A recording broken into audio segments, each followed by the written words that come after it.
Korupsi merupakan tindakan penyalahgunaan kekuasaan untuk kepentingan pribadi yang dapat merugikan masyarakat lain. Satu kata untuk orang yang melakukan korupsi. Kotor, jorok, curang, haram, nyebelin, jahat, buruk, busuk, merusak, egois, gila. Perilaku korupsi dapat terjadi dimanapun dan kapanpun, bahkan dalam dunia pendidikan. Berikut ini merupakan contoh perilaku korupsi dalam dunia pendidikan. Contoh paling sederhana dari tindakan korupsi adalah ketika pada saat ujian kita berani untuk melakukan tindakan mencontek.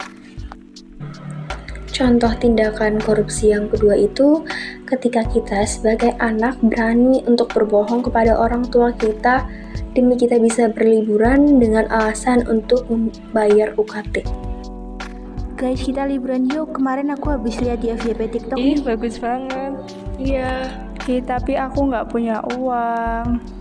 Coba kamu telepon ibumu. Bilang aja buat bayar UKT. Iya, betul itu. Kemarin aku juga ngomong gitu. Iya, betul itu.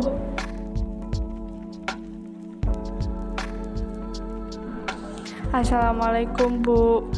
Jadi UKT ku itu naik 2 kali lipat. Boleh minta tolong kirimin nggak Bu? Soalnya harus bayar minggu depan. Baik Bu, wassalamualaikum. Bagus.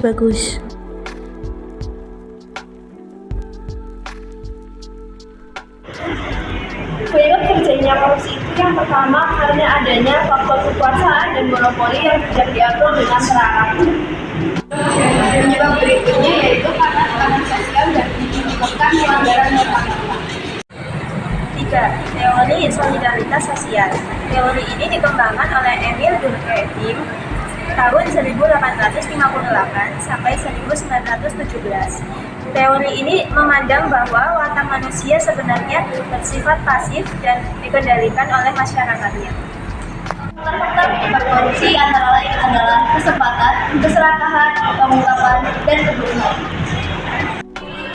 Korupsi yang pertama adalah menggunakan keuangan negara.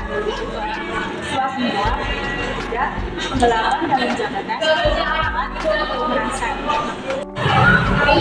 Pelanggaran curang, benturan kepentingan dalam pekerjaan, gratifikasi. Terdapat korupsi di berbagai bidang. Yang pertama di bidang demokrasi ada turunnya kepercayaan rakyat pada demokrasi. Yang kedua di bidang ekonomi ada turunnya pertumbuhan ekonomi serta investasi. Dampak korupsi yang ketiga yaitu pada dampak kesejahteraan negara. Dampak tersebut dapat mengakibatkan 1. Menghambatnya pertumbuhan ekonomi negara, 2. Menurunnya investasi, 3. Meningkatnya kemiskinan, 4. Serta meningkatnya kualitas pendapatan. Upaya dalam pemberantasan korupsi yang pertama yaitu strategi preventif. Strategi preventif dapat dibuat dan dilaksanakan dengan diarahkan pada hal-hal yang menyebabkan timbulnya korupsi. Strategi deduktif membuat sistem deteksi dini atas tindakan korupsi. Strategi represif adalah strategi penindakan tindak pidana korupsi di mana seseorang diadukan, diselidiki, dituntut, dan dieksekusi berdasarkan saksi-saksi dan alat bukti yang ada. Say no To korupsi!